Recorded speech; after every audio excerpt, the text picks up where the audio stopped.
Shalom jemaat Tuhan, jumpa lagi dalam acara Light of Revival, renungan firman Tuhan yang akan menuntun kita di sepanjang hari ini. Firman Tuhan bagi kita terambil di dalam Kejadian pasal 3 ayat yang ke-11 hingga ayat yang ke-13. Firman-Nya, siapakah yang memberitahukan kepadamu bahwa engkau telanjang? Apakah engkau makan dari buah pohon yang kularang engkau makan itu? Manusia itu menjawab, perempuan yang kau tempatkan di sisiku, dialah yang memberi dari buah pohon itu kepadaku, maka aku makan. Kemudian berfirmanlah Tuhan Allah kepada perempuan itu, apakah yang telah kau perbuat ini? Jawab perempuan itu, ular itu yang memperdayakan aku, maka ku makan. Awas, jangan saling menyalahkan. Jemaat Tuhan yang terkasih, ketika manusia jatuh di dalam dosa, maka bukan saja hubungan manusia dengan Allah yang menjadi rusak, tapi hubungan manusia dengan sesamanya juga menjadi rusak. Hal ini dapat kita lihat ketika Adam dan Hawa jatuh ke dalam dosa, dan ketika Allah bertanya kepada mereka bahwa apakah mereka memakan buah dari pohon yang dilarang oleh Allah, maka Adam menjawab Allah dengan berkata bahwa perempuan yang kau tempatkan di sisiku, dialah yang memberi dari buah pohon itu kepadaku, maka ku makan. Saudara, dari kata-kata Adam ini terlihat bahwa ia berusaha membela diri dengan mempersalahkan Hawa istrinya, bahwa karena Hawa lah yang memberikan buah tersebut sehingga akhirnya dia memakan buah tersebut dan akhirnya dia jatuh di dalam dosa. Dan hal ini juga dilakukan oleh Hawa. Ketika Hawa ditanya oleh Allah, maka Hawa juga tidak ingin dipersalahkan sehingga dia berkata bahwa ularlah yang telah memperdayakannya sehingga akhirnya ia memakan buah dari pohon yang dilarang oleh Allah. Saudara, dari sini kita jelas terlihat bahwa mereka saling menyalahkan, mereka saling melempar kesalahan satu dengan yang lain, dan tidak ada sikap rendah hati untuk mengakui kesalahan mereka dan kemudian memperbaiki kesalahan mereka.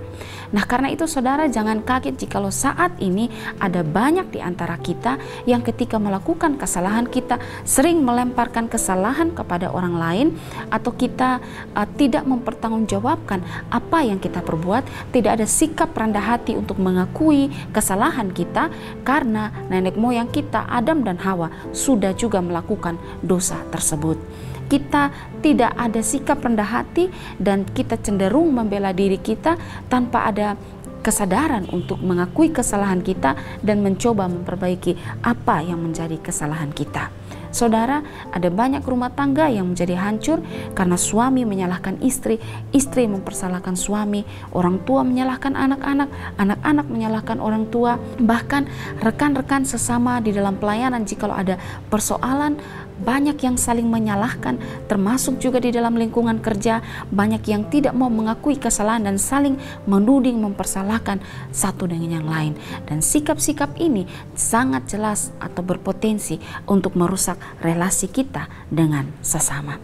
Saudara, saya mengutip kata-kata Matthew Henry. Matthew Henry berkata, perhatikanlah, walaupun Allah mengetahui semua dosa kita, namun Dia ingin mengetahui dari kita dan menuntun kita memberi pengakuan yang jujur, bukan supaya Dia dapat menjadi tahu, melainkan supaya kita dapat menjadi rendah hati. Jadi Matthew Henry ini mengatakan bahwa Allah mengetahui apa yang kita lakukan. Dia tahu apa yang dosa atau kesalahan yang kita lakukan.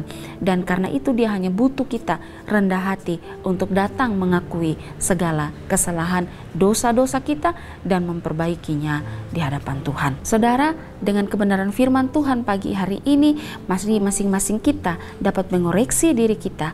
Apakah selama ini ada kesalahan yang saya lakukan dan enggan untuk saya akui dan memohon pengampunan daripada Tuhan. Berbesar hatilah, berjiwa besar dan bersikap rendah hati untuk mengakui kesalahan-kesalahan yang saudara lakukan. Ketahuilah bahwa di saat kita melempar kesalahan kepada orang lain, saling menuding, tidak berjiwa besar untuk mempertanggungjawabkan apa yang kita lakukan, saat itu iblis bersukacita. Karena apa? Karena dia berhasil menghancurkan relasi kita dengan sesama. Ingat saudara, awas, janganlah kita saling menyalahkan. Kiranya firman Tuhan hari ini dapat memberkati kita. Amin. Mari kita berdoa. Kami bersyukur Tuhan untuk renungan firman Tuhan pagi ini. Kami diingatkan untuk menjadi orang yang bertanggung jawab atas apa yang kami lakukan. Dan ketika kami melakukan kesalahan, maka biarlah kami dengan kerendahan hati mengakuinya di hadapan Tuhan. Tolong kami untuk jangan saling menyalahkan satu dengan yang lain, karena itu akan hanya merusak hubungan kami dengan sesama. Terima kasih Tuhan, di dalam nama Tuhan Yesus kami berdoa. Amin. Jemaat Tuhan yang terkasih, mari jadikanlah firman Tuhan sebagai pelita dan terang bagi jalan hidup kita. Tuhan Yesus memberkati kita.